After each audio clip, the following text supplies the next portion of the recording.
আসসালামু আলাইকুম। আজকের ভিডিও টিউটোরিয়ালে আপনাদেরকে স্বাগতম। আজকে আমাদের যে টপিকসটা সেটা হচ্ছে আমরা দেখব ল্যাটিটিউড অ্যান্ড লংগিটিউড ও জিপিএক্স ফাইল। আমরা কিভাবে জিপিএক্স ফাইল থেকে ল্যাটিটিউড লংগিটিউড গুলো আমাদের এক্সেল শিটে ইনকর্পোরেট করতে পারি সেটা আমরা চেক করে দেখব। তো তার জন্য আমরা কি করব, আমরা হচ্ছে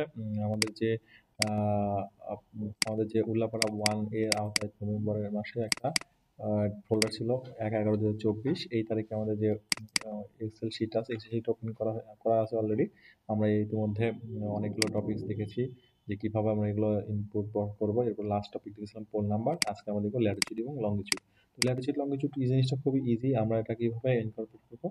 তো আমাদের আরেকটা জিনিস আপনাদেরকে বলে রেখেছিলাম, সেটা হচ্ছে একটা ফোল্ডারের মধ্যে দুঃখিত, একটা ফোল্ডারের মধ্যে আমার একটা এক্সেল শিট এবং একটা ওয়েব পয়েন্ট ফাইল থাকবে। এই ওয়েব পয়েন্ট ফাইলের নাম হচ্ছে ডট জিপিএক্স ফাইল। এই ডট জিপিএক্স ফাইলটা থেকে আমরা ওয়েব পয়েন্ট এক্সেল যে ল্যাটিটিউড এবং লংগিটিউড গুলো রেখেছিলাম সেটা আমরা এখানে ইনপুট করব। যদি আমরা কাগজে কলমে অনেক মাঠ পর্যায়ে বসাই এই ইয়েতে ইনভেন্টরি শিটে ওই পয়েন্টগুলো নিয়ে, সেখানে সেইগুলো হাতে দেখে দেখে বসানো একটু সময় সাপেক্ষ এবং ভুল হতে পারে। তো এই ভুল যেন না হয় তার জন্য আমরা কি করব, এটাকে জাস্ট এই এক্সেল ওয়েব পয়েন্ট ফাইল থেকে আমরা এক্সেল শিটে ডিরেক্টলি নিয়ে আসবো। কিভাবে নিয়ে আসবো, তো আমরা একটা এর জন্য দরকার আমাদের একটা এক্সেল শিট, যে কোনো একটা এক্সেল শিট ওপেন রাখতে হবে। আমাদের যে কোনো একটা নতুন হতে পারে, পুরাতন হতে পারে, যে কোনো একটা এক্সেল শিট এরকম ওপেন থাকবে। ওপেন থাকার পরে আমরা কি করবো, যে ওয়েব পয়েন্ট ফাইলটা, এই ওয়েব পয়েন্ট ফাইলটাকে আমরা হচ্ছে এইভাবে ড্র্যাগ অ্যান্ড ড্রপ করবো। ড্র্যাগ অ্যান্ড ড্রপ কিভাবে করবো, যে এটাকে টেনে আমি মাউসের হচ্ছে লেফট ক্লিক করে চাপ দিয়ে ধরে থাকবো। লেফট ক্লিক করে ছেড়ে দিলে কিন্তু হবে না, ছেড়ে দিলে চলে আসবে না। এই মাউসের লেফট ক্লিক করে এখানে লেফট ক্লিক করে এখানে টেনে নিয়ে আসবো। এটাকে বলা হয় ড্র্যাগ অ্যান্ড ড্রপ। এবং ড্র্যাগ করলাম, এটাকে বলা হয় টেনে নিয়ে আসা, মানে ড্র্যাগ করা। এবং এই ড্র্যাগ করে দেখেন নিচে দেখেন আমার যে এক্সেল শিট আছে, এই এক্সেল শিটটা আমার উপরে যখন রাখতেছি তখন, বা এই যে পিডিএফ রাখলে হবে না, এই অ্যাডোবি রিডারের উপর রাখলে হবে না, এক্সেল শিটের উপর রাখতে হবে। এই এক্সেল শিটের উপর যখন রাখবো তখন এক্সেল শিট ওপেন হয়ে যাবে। তখন আমি হচ্ছে এই এক্সেল শিটের উপর আমি ড্র্যাগ এন্ড ড্রপ অবস্থায় এখানে ছেড়ে দিব। তো আমি এটা কিভাবে করলাম আবার আবার দেখাচ্ছি আপনাদেরকে।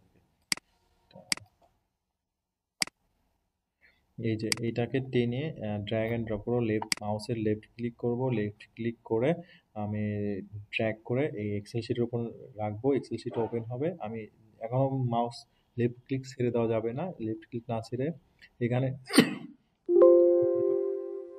এখন ছেড়ে দেবো। এখন ছেড়ে দিলে দেখেন একটা দেখাচ্ছে, the file format and extension of web point don't match.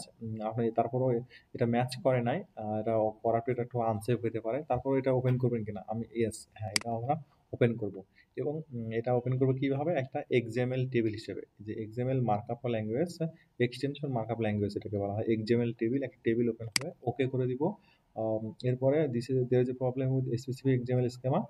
তারপরও আপনি এর একটা সমস্যা আছে, তারপরও আপনি এটা ওপেন করবেন কিনা। তো আমি হ্যাঁ, এটা এটা ওকে করবো।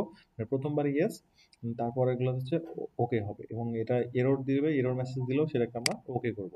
যে একবার ইয়েস, তিনবার ওকে করলে আমার জিনিসটা ওপেন হয়ে যাবে। দেখেন এই যে আমাদের টেবিলটা সুন্দরভাবে ওপেন হয়েছে এবং একটা নাম দিয়েছে এখানে, বুক টু, বুক থ্রি এরকম, বা বুক ওয়ান নামে তৈরি হতে পারে। তো এই দেখেন এখানে আমাদের ক্রিয়েটর সবগুলো দেওয়া আছে, কবে ডেট নেওয়া হয়েছে, এখানে তারিখ ফরম্যাট দেওয়া আছে। এটা অক্টোবর মাসের, কিন্তু আমরা নাম দিয়েছিলাম নভেম্বরের একটা ডেট শিটের। এবং এই যে ল্যাট এবং লং আছে, আমরা কি করব, এই ল্যাট এবং লংটাকে কপি করব। কিভাবে কপি করব আপনাদের শিখাইছিলাম, এটা আমি মাউস পয়েন্টার দিয়েও কপি করতে পারি, এই যে সিলেক্ট করে।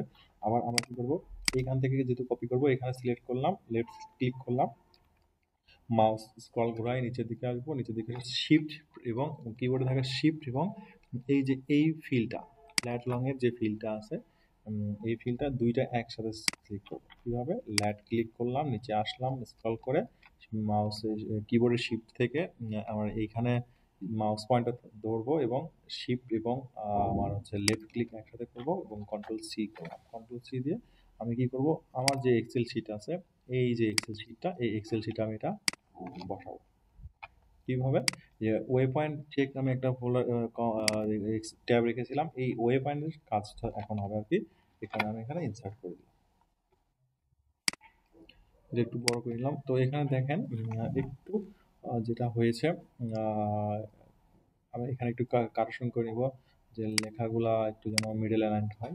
মিডল অ্যালাইন করলাম এবং এখানে একটা জিনিস আমি ঠিক করে নেব এখান থেকে, সেটা হচ্ছে এই সিলেক্ট করে নিলাম, যে এটাকে আমি নাম্বার ফরম্যাট নিব। নাম্বার ফরম্যাটটা কিভাবে নিব আমরা?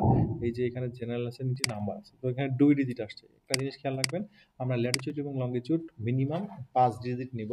তো সবগুলো যেন 5 ডিজিট থাকে আর ম্যাক্সিমাম 6 ডিজিট। তো 6 ডিজিটটা দেখতে সুন্দর লাগে। আমরা 6 ডিজিটটা নিলে কাজটাও আমাদের জন্য অ্যাকুরেসি ভালো হয়। তো আমরা কি করব? এগুলোকে সবগুলোকে সিলেক্ট করে নিব, নিয়ে নাম্বার ফরম্যাটে যে দিলাম, দেওয়ার পরে এইখানে দেখবেন যে পয়েন্টের পরে এই যে 0 পয়েন্ট ইনক্রিজ ডেসিমাল দেখাচ্ছে, এখানে দেখাচ্ছে ডিক্রিজ ডেসিমাল। তো ইনক্রিজ ডেসিমাল আর ডিক্রিজ ডেসিমাল কি বোঝায়? এটা দেখা যাচ্ছে ডেসিমালের পরে যে দশমিকের পরে যে সংখ্যাগুলো থাকে, 2 ডিজিট ছিল, 2টা ঘর ছিল, এখন 3টা হয়েছে। আরেকটা দিলে 4টা হবে, আরেকটা দিলে 5টা হবে, আরেকটা দিলে 6টা হবে, আরেকটা দিলে 7টা হবে, 8টা হবে, চলতে থাকবে। আর ডিক্রিজ ডেসিমাল করলে আমার ডেসিমালের সংখ্যা কমতে থাকবে, দশমিকের পরে শূন্য কমতে থাকবে, এরকম একসময় শূন্য থাকবে না। তো আমরা কয় ঘর পর্যন্ত নিব? 1 ঘর, 2 ঘর, 3 ঘর, 4 ঘর, 5 ঘর, 6 ঘর, 7 ঘর, 7 ঘর নিব। আমরা 6 ঘর নিব এবং 6 ঘর নেওয়ার পরে আমাদের দেখেন সবগুলো একটা ইউনিফর্ম সাইজ চলে আসছে আরকি। ইউনিফর্ম সাইজ চলে আসার পরে আমার আরেকটা জিনিস এখানে করতে হবে। তো সেটা হচ্ছে আমার ভেতরের যে দেখেন এই যে কালারগুলো দেখাচ্ছে, কালারগুলো সরাবো। কালারগুলো কিভাবে সরাবো আমরা? এই যে এইখানে ফিল কালার নামে একটা অপশন আছে। এই ফিল কালার থেকে আমি যে জিরো কালার দেখেন, এইটা হোয়াইট ব্যাকগ্রাউন্ড, এটাকে ব্যাকগ্রাউন্ড বলা হয়, ব্যাকগ্রাউন্ড করে দিলাম। এবং এই যে এইখানে দেখেন বর্ডার একটা অপশন আছে, এটা হচ্ছে বোল্ড করা হয়। এটা হচ্ছে বর্ডারের অপশন। তো এইখানে যদি আমি এই ডাউন অ্যারোতে ক্লিক করি, আমি অল বর্ডার দিব। এই যেগুলো সবগুলোতে বর্ডার চলে আসছে, আমি এখন কপি করে কন্ট্রোল সি দিলাম এবং এই যে এই ফাইল থেকে আমি এটা এই ল্যাটিটিউড এবং লঙ্গিটিউডের মাঝখানে বসাই দিই।